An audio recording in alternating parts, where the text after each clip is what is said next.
बनाउने पनि हामी नै भइरहेका हुन्छौँ। किन? हामीले धेरै सङ्ग्रह गरेर राख्यौँ, त्यस कारणले चोरको मन बढ्यो। चोर बनाउने हामी हो। त यसरी नियम लगाइएको थियो कि अनावश्यक सङ्ग्रह गर्न पाइँदैन भनेर। त यस्तै मोहको प्रसङ्ग, मोह अनावश्यक सङ्ग्रहमा नगर्नु, तर मोह कहाँ गर्नु? यसरी कथा पानमा मोह गर्नु, यसरी भगवानको नाममा मोह गर्नु, भगवानको ध्यानमा मोह गर्नु। कहीँ भगवानको प्रसाद बाँडिएको छ ठुलो भिडमा, कहीँ मन्दिरमा कसैको पूजाआजामा भने अब त्यहाँ मोह गर्नु हुँदैन भनेर हामी हात बाँधेर टाढा टाढा बस्यौँ भने प्रसाद पाउँछौँ? पाउँदैनौँ। पञ्चामृत पनि पाइँदैन। त्यस कारणले त्यहाँ हामी मोह गर्न सक्दछौँ। मोह गर्ने पनि आफ्नो आफ्नो स्थान छ। यस प्रकारले मद भनिन्छ। अर्को मद भनेको अभिमान, घमण्ड। त अभिमानको प्रसङ्ग यहाँहरूलाई मैले अघिल्लो दिनतिर पनि गरेको थिएँ। अभिमान हामीले कहाँ गर्न सक्दछौँ भन्दा, मेरो गुरु नै मलाई भवसागरबाट तार्नेवाला हुनुहुन्छ, त्यस कारणले म गुरुको शरणागत छु, मेरो गुरु हुनुहुन्छ भन्ने कुरामा अभिमान गर्न सक्दछौँ। अर्को कुरा, यो सारा संसारको रक्षा गर्ने, सृष्टि गर्ने, पालन गर्ने जो परमात्मा हो, उहाँ नै मेरो रक्षक हुनुहुन्छ भनेर अभिमान गर्न सक्छौँ। हेर्नुहोस्, भगवान रक्षक हुनुहुन्छ भनेर अभिमान गर्दा के बिग्रिन्छ? तर अभिमान कहाँ गर्नु हुँदैन? म सम्पत्तिवाला हुँ, म रूपवाला हुँ, म नामवाला हुँ, म ठुलो पद प्रतिष्ठावाला हुँ, म ज्ञानी हुँ, म विद्वान हुँ, म धार्मिक हुँ, म भक्ति हुँ, म योगी हुँ, म साधक हुँ। कुनै पनि प्रकारको अभिमान, अरू अभिमान गर्न मिल्दैन। जब अरू अभिमान आउँछ तब हामी खस्किन्छौँ। तर यही अभिमान गर्न सक्छौँ कि ईश्वर त मेरो रक्षक हुनुहुन्छ, यसमा कुनै चिन्ता छैन, म गर्व गर्छु, म अभिमान गर्छु, ईश्वर नै मेरो रक्षक हो, यो अभिमान गर्न सक्छौँ। यस कारणले म भगवानकै शरणागत हुँ, यो अभिमान गर्न सक्छौँ। म भगवानकै भरोसामा छु, यो अभिमान गर्न सक्छौँ। यस कारणले म गुरुको कृपाले तर्ने छु, यो अभिमान गर्न सक्छौँ। तर मसँग यो छ, म यो हुँ, यो अभिमान गर्न सक्दैन। बस अभिमानको पनि सदुपयोग र दुरुपयोग छ। मद भनेको यो अभिमान, यसको चर्चा सुन्यौँ। मात्सर्य भनेको कपट, मच्छर जस्तै गुनगुन गुनगुन गुन गर्ने, कुना कुनामा बसेर कुरा काट्ने हुन्छ नि, त्यो मात्सर्य। भित्रभित्र कपट बनाउने, भित्रभित्र प्लान बनाउने, अरूलाई सिद्ध्याउँछु, अरूलाई बिगार्छु, अरूलाई भत्काउँछु, त्यसको उन्नति भएछ, त्यसको प्रगति भएछ भनेर जो भित्रभित्रै हामी डाहा गर्दछौँ अनि भित्रभित्रै गुनगुनाउँदछौँ, त्यो मच्छर, लामखुट्टेलाई पनि मच्छर पनि भनिन्छ। त्यस कारण यो जो पन छ यसलाई मात्सर्य भनिन्छ। यस्तो मात्सर्य कहाँ गर्नु हुँदैन भन्दा, मात्सर्य अरूको उन्नति प्रगतिमा, त अरूको सुखलाई देखेर त्यसलाई बिगार्छु भनेर यो मत्सर दोषलाई मेटाउनु पर्दछ। परन्तु मात्सर्य कहाँ गर्नु पर्दछ? हिजो बतायौँ, मन्त्रम यतनेन गोपयेत। मन्त्र चाहिँ मेरो मन्त्र यो छ, मैले त यो मन्त्र पाएको छु भनेर फुक्दै सुनाउँदै हिँड्नु हुँदैन। मन्त्र शब्दको अर्थ हिजो पनि बताइयो, मन्त्री गुप्त भाषणे, गोप्य राख्नु नै मन्त्र हो भनेर। अर्को अर्थ हुन्छ मन्त्रको, मनलाई पनि जसले रक्षा गर्दछ, मनलाई नियन्त्रण जसले गर्दछ त्यसलाई मन्त्र। मन भनेको मन भयो, त्र भनेको रक्षा। त्रको अर्थ संस्कृतमा रक्षा हुन्छ। त्यसकारणले यो मनलाई जसले रक्षा गर्दछ, मनलाई जसले संसारमा जान दिँदैन, मनलाई जसले विषयमा जान दिँदैन, मनलाई जसले भगवानसँग जोड्ने काम गर्छ त्यसलाई मन्त्र भनिन्छ। त्यसकारणले बिना मन्त्र भगवानसँग हाम्रो मिलन हुँदैन। चाहे ध्यान, चाहे योग, चाहे ज्ञान, चाहे कुनै पनि, तर कयौं सिद्धान्तहरूमा भगवानको नाम रूपलाई, मन्त्रलाई पनि कल्पित मानिन्छ। कयौं वेदान्तको सिद्धान्त, वेदान्ती अद्वैत सिद्धान्तहरूमा यस्तो व्याख्या पनि आउँदछ, नाम रूप कल्पित हो, त्यसकारणले मन्त्र जप्नु जरुरी छैन पनि कहीँ कहीँ भनिएको सुनिन्छ। त वास्तवमा नामको सम्बन्ध अघि मैले बताएँ, नामीसँग सदा सर्वदा रहिरहन्छ। नाम अजर अमर नै तत्त्व हो, नाम कहिले मर्दैन। किनकि हामीलाई पनि थाहा छ नाम कहिले नष्ट हुन्छ र व्यक्ति नष्ट हुन्छ तर नाम नष्ट हुँदैन। यस कारणले नाम रूप कल्पित होइन, भगवानको रूप पनि कल्पित होइन, भगवानको रूप सदा नित्य छ, शाश्वत छ। त्यस कारणले मन्त्र त्यो भगवानसँग जोड्ने नाम रूपसँगको सम्बन्धित तत्त्व हो। मन्त्र मनलाई रक्षा गर्ने तत्त्व हो। अत मन्त्र स्वीकार गर्नुमा यति महत्त्वपूर्ण छ यो मनलाई एकत्रित गर्नुमा। त्यस कारणले मात्सर्य हामी त्यहाँ गर्न सक्छौँ मन्त्रलाई गोप्य राख्नको लागि। मात्सर्य अर्थात् कपटभित्र लुकाइरहनु पर्दछ मन्त्रलाई भने, आफ्नो दिव्य मन्त्रलाई। यस प्रकारले यसको पनि सदुपयोग गर्ने र दुरुपयोग गर्ने तरिका छ। त यस प्रकारका यी 6वटै शत्रुहरू काम, क्रोध, लोभ, मोह, मद, मात्सर्य। लोभ पनि कहाँ गर्नु, मोह पनि कहाँ गर्नु भन्दा भगवानको स्वरूपको दर्शनमा, भगवानको कथामा मोह गर्नु, लोभ गर्नु, भगवानको पञ्चामृतमा, शालग्रामको चरणामृतमा, तुलसी पानमा, यी सबै मोह गर्न योग्य स्थानहरू छन्। यसमा मोह नगर्दा हाम्रो कल्याण हुँदैन। त भनिन्छ विष्णु पादोदकम पित्वा पुनर्जन्म न विद्यते। भगवान शालग्रामको जल पियौँ भने त्यसको फेरि संसारमा भवसागरमा जन्म हुँदैन। त्यस कारणले यसमा मोह गर्नु, कथा सुन्नमा, कीर्तन गर्नमा मोह गर्नु, लोभ गर्नु, ओहो कथा छुट्छ कि भनेर, कीर्तन छुट्छ कि भनेर मोह गर्नु। त यसको विपरीत होइन, यसको विपरीतमा फलानु तत्त्व छुट्छ कि यो छुट्छ कि भन्ने मोह भइरहेको छ हाम्रो संसारमा। त त्यस कारणले लोभ, मोह, मद, मात्सर्य यी सबैलाई हामीले सकारात्मक रूपमा प्रयोग गरेर सदुपयोग गर्न सक्दछौँ। यो पनि हाम्रो जीवनमा भगवत प्राप्तिको साधन बन्न सक्दछ। जस्तै भागवतमा अम्बरीश राजाको जीवनको चरित्रको गान गरिन्छ। कसरी मोह गर्नुहुन्थ्यो त भगवानको कथामा भन्दा एक एक अङ्गलाई यसरी लगाउनुहुन्थ्यो भन्ने वर्णन छ। सबै मन कृष्ण पदारविन्दयो बचांसि वैकुण्ठ गुणानुवर्णने करौ हरे मन्दिरमार्जनादिषु श्रुतिं चकाराच्युत सत्कथोदय। के भन्नुहुन्थ्यो? कस्तो जीवन थियो त अम्बरीश राजा हामी जस्तै परम भक्तको, जो भगवत प्राप्तिमा अगाडि यात्रा बढ्नेको जीवन यस्तै हुनुपर्दछ। निश्चय रूपमा मन चाहिँ भगवानको चरणारविन्दमा लगाउने, यस्तो हुनुहुन्थ्यो। पदारविन्दयो बचांसि वैकुण्ठ गुणानुवर्णने। वाणीको सदुपयोग कसरी गर्नुहुन्थ्यो भन्दा भगवानको वैकुण्ठनाथ हरिको गुणको वर्णन गर्नमा लगाउनुहुन्थ्यो। करौ हरे मन्दिर मार्जनादिषु। कर भनेको हात, हात भनेको भगवानको मन्दिर आदिमा सेवा गर्नमा, पूजन सरसफाई आदिमा, अथवा मन्दिरै नभएर जहाँ जहाँ हामी भगवानका विशेष स्थानहरू देख्छौँ अथवा जो सम्पूर्ण चराचरमा भगवत तत्त्व देख्दछौँ त्यो भगवत तत्त्वको अनुभव गर्दै आफ्नो हात सेवामा लगाउनुहुन्थ्यो। केवल आफ्नो सुखलाई मात्रै विचार गरेर होइन, भगवत सेवा सम्झेर। यसरी करौ हरे मन्दिर मार्जनादिषु, त्यहाँ मोह गर्नुपर्दछ।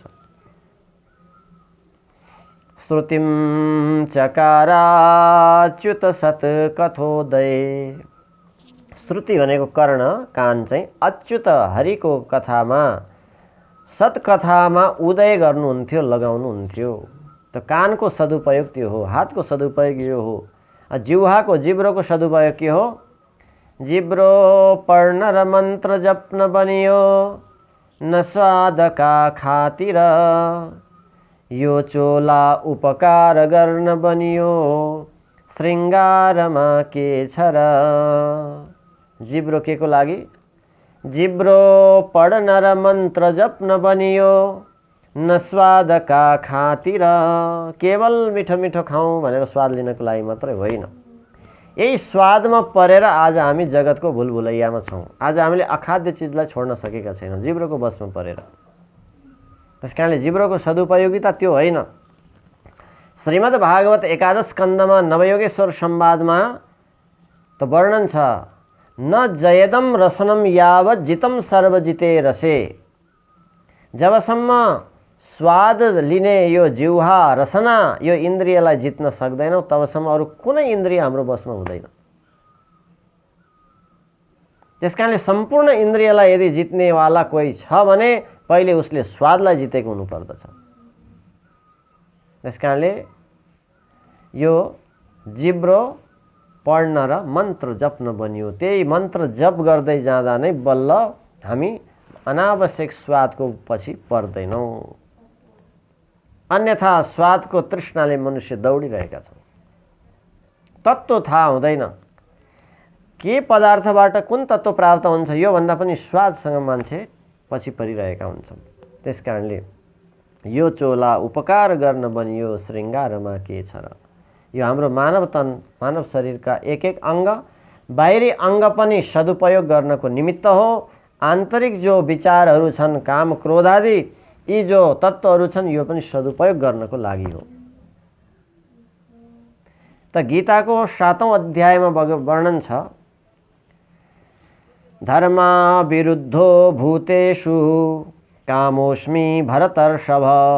काम म नै हुँ भगवानले भनिबक्सन्छ। कस्तो काम भन्दा धर्म अविरुद्ध, धर्मदेखि धर्मको विरुद्धको काम होइन, धर्मदेखि अविरुद्ध अर्थात् जो काम भनेको केवल सन्तान उत्पत्तिको लागि वंशवृद्धिको लागि लगाइने जो काम हो त्यो काम म नै हुँ भगवान भनिबक्सन्छ।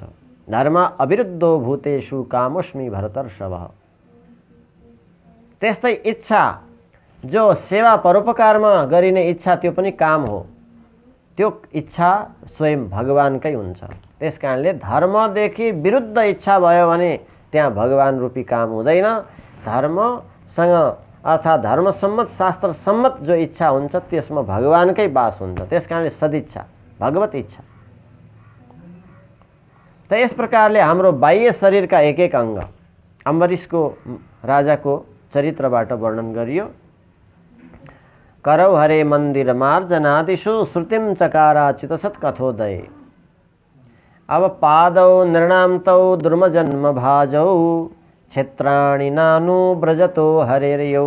पाउ कसरी त भन्दा यी पाउ चाहिँ तीर्थयात्रामा अरूको हित हुने कार्यमा यसलाई सञ्चालन गरेर कहाँसम्म पुग्न छ त्यहाँसम्म पुग्नेमा र भगवानको तीर्थको दिव्य दिव्य धामको दर्शन गर्नको लागि यो पाउ लगाउनुहुन्थ्यो। यसैको लागि सदुपयोग गरिन्छ यो पाउको। पादौ नृणान्तौ दुर्मजन्म भाजौ क्षेत्राणि नानु ब्रजतो हरेर्यौ। यदि हरिको क्षेत्रमा जाँदैन भने यो पाउ के हो, रुखको जरा समान हो। सत्सङ्गमा जाँदैन भने यो पाउ रुखको जरा समान हो। अरू भागवतको 2य स्कन्दमा यसरी वर्णन गरिएको छ, यो शरीरलाई यसरी सदुपयोग गर्न नजान्नेहरूका एक एक अङ्ग के हुन् भनेर भागवतको 2य स्कन्दमा वर्णन छ। ध्यान दिनु होला। के भन्नुहुन्छ, बिलेबतो रुक्रम विक्रमानये न शृण्वतः कर्णपुटे नरस्य। यदि यो कानले भगवानको कथा सुन्दैन भने, शास्त्रको सार सुन्दैन भने हाम्रो यो दुवै कान के हो? ध्यान दिनुहोस्, यो दुवै कान मुसोले बनाएको एउटा प्वाल समान हो। के भएन भने शास्त्रको बाणी र भगवानको कथा सुन्दैन भने कान सामान्य पशु पक्षीले बनाएको मुसोको प्वाल समान हो।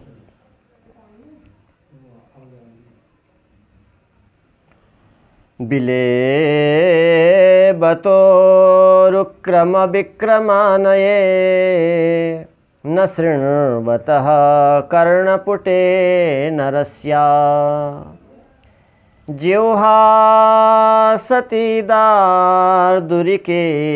सूत न चोपगायातिरुगाय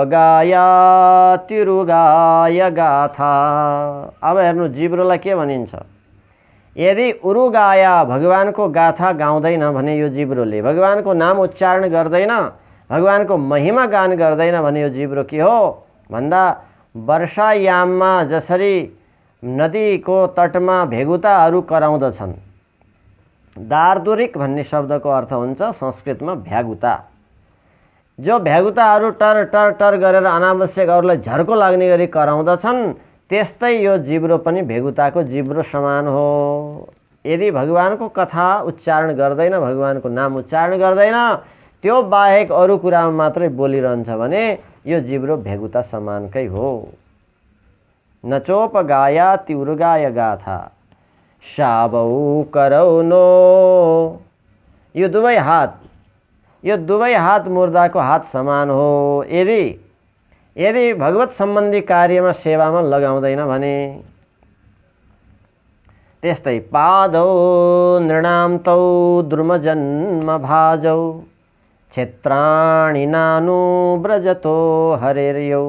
यी दुवै पाउ यदि धाउँदैन सत्सङ्गमा, मठ मन्दिरमा, तीर्थमा, भगवत सम्बन्धी कार्यमा पाउ धाएर जाँदैन भने यो पनि वृक्षका जरा समान हुन्। वृक्षको जरा स्वतन्त्र कहिलेकाहीँ फैलिरहेको हुन्छ।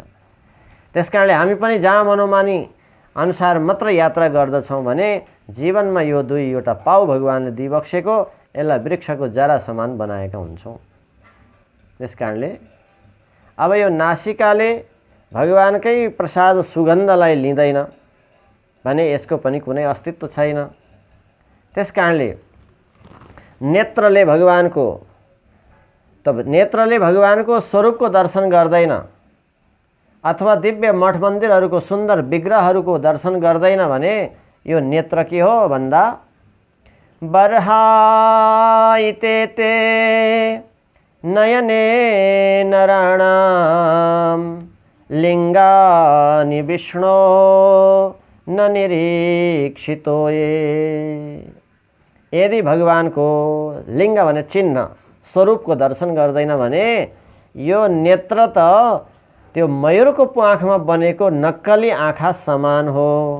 हाम्रो पनि आँखा यदि सज्जनहरूको दर्शनमा भगवानको दर्शनमा लगाइँदैन यो नेत्रलाई भने त्यो नक्कली आँखा मयूरको प्वाखमा पनि बनेको हुन्छ, त्यही आँखा समान हो। त यस प्रकारले यी एक एक शरीरका अङ्गहरू भगवानकै सेवामा लगाउनको लागि नै भगवानले हामीलाई मानव तन दिएर पठाइबक्सेको छ। बडे भागिन मानुष तनु पावा सुर दुर्लभ सब ग्रन्थ ही गावा। यो त मनुष्य शरीर त देवताहरूलाई पनि दुर्लभ छ भनेर देवताहरूले गान गरिरहेका छन्। ओहो, भारत भूमिमा गएर हामी पनि मनुष्य बन्न पाएका भए हामीले पनि यसै गरी एक एक अङ्गलाई सदुपयोग गरेर भगवानको सेवामा र भगवानको कथा रसपान गर्नमा पाउने थियौँ, त्यो अवसर आउने थियो। तर यहाँ स्वर्गको देवता भएर हामी वञ्चित छौँ भनेर देवताहरूले पनि गान गर्दछन्। त्यसकारणले हे भारत भूमिमा, हे हिम्मत खण्डमा जन्मिएका मानव हो, धन्य छौ भनेर देवताहरूले गान गर्नुहुन्छ। यो मानव शरीरको यति महिमा छ। त यस कारणले भागवतको पञ्चम स्कन्दमा श्री ऋषभदेव भगवानले आफ्ना पुत्रहरूलाई उपदेश दिने क्रममा भन्नुहुन्छ कि यो मनुष्य शरीरलाई यसै दुरुपयोग नगर्नु भनेर। केवल यो कमाएर खाएर पिएर अनि यतिकै प्राण त्याग्नको लागि मात्रै होइन। नायम देहो देहभाजां नृलोके कष्टान कामान अर्हते बिडभुजामे। भन्नुहुन्छ कि हे पुत्र हो, यो शरीर केवल कमाएर खाएर पिएर रसिलो मोटो घाटो बन्नको लागि मात्रै होइन। अयम देह न यति कामको लागि मात्रै होइन। के को लागि त भन्दा कष्टान कामान अर्हते बिडभुजामे। केही न केही कष्ट अपनाए तापनि केही न केही कष्टलाई सहेर पनि सत्कार्य गरेर जीवन सफल बनाउनको लागि नै मानव शरीर हो। कस्तो कष्ट भन्दा तपो दिव्यम पुत्रकायेन सत्वम शुद्धेद यस्मात् ब्रह्मसौख्यम त्वनन्तम। हे पुत्र हो, ऋषभदेव भगवान भन्नुहुन्छ तपो दिव्यम पुत्रका येन सत्वम, येन जसद्वारा हाम्रो सत्वगुणको वृद्धि होस् त्यस्तो दिव्य तपस्या गर्नको लागि नै यो मानव शरीर हो। त्यो दिव्य तपस्या, दिव्यको अर्थ हुन्छ लौकिक होइन, यो भौतिक होइन, आध्यात्मिक पारमार्थिक तप गर्नको लागि मानव शरीर हो। हाम्रो तपस्या केवल भौतिक वस्तु प्राप्तिको लागि भइरहेको छ। तपस्या त भइरहेको छ सबैको, खूब तपस्या। कोही 3 बजेदेखि उठेर 4 बजेदेखि उठेर के त भन्दा कमाउन र धमाउनैको चिन्ता छ, जोड्न र थुपार्नैको चिन्ता छ, ठुलो व्यक्ति बन्न, धनी मानिस बन्न, ठुलो पद प्रतिष्ठा पाउन, यसैको चिन्ताको तपस्या भइरहेको छ, केवल यतिको लागि। तर कहिलेसम्म यो पनि थाहा छैन। यो हाम्रो जीवन के हो? पानीको फोका जस्तै हो, पानीको थोपा जस्तै हो। समुद्रमा आएको पानीको थोपा कतिखेर ती नष्ट भएर बिलाउँछ थाहा छैन, यस्तो जीवन छ। नेपालीमा भजन गाउनुहुन्छ नि, यो हाम्रो जीवन माटोको मूर्ति हो, माटोको मूर्ति, पानी लागेमा बगाइ जान्छ, कहिल्यै नबिर्सनु भनेर। यो बडा राम्रो भजन छ। त्यस्तै यो हाम्रो जीवन सुकेको दाउरा हो, आगो लागेमा जली जान्छ, कहिल्यै नबिर्सनु।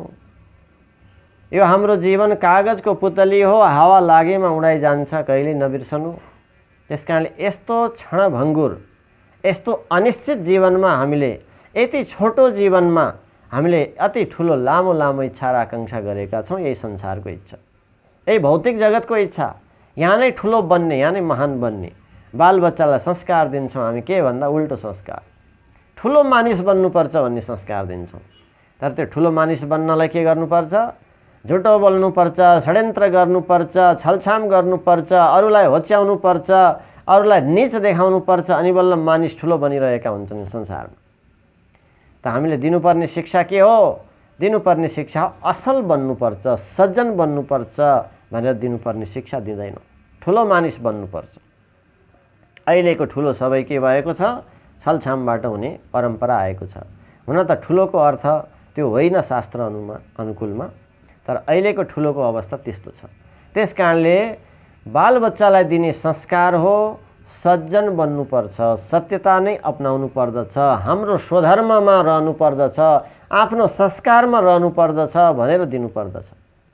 अहिले त हामीलाई जो वेद पुराण शास्त्र इतिहास धर्म नजान्नेहरूले दिएको संस्कार, हुन त यहाँ विदेशैबाट पनि सुनिरहनु भएको छ, जो आफ्नो संस्कारमा यति धेरै आस्थावान भएर सुनिरहनु भएको छ। हाम्रो उहाँ यशोदा पोखरेल आमा, विदुर सर, त्यस्तै अरू धेरै सत्सङ्गीहरू विदेशमा गएर पनि फेरि यो हाम्रो स्वधर्मको महिमा बुझिसक्नु भएको छ।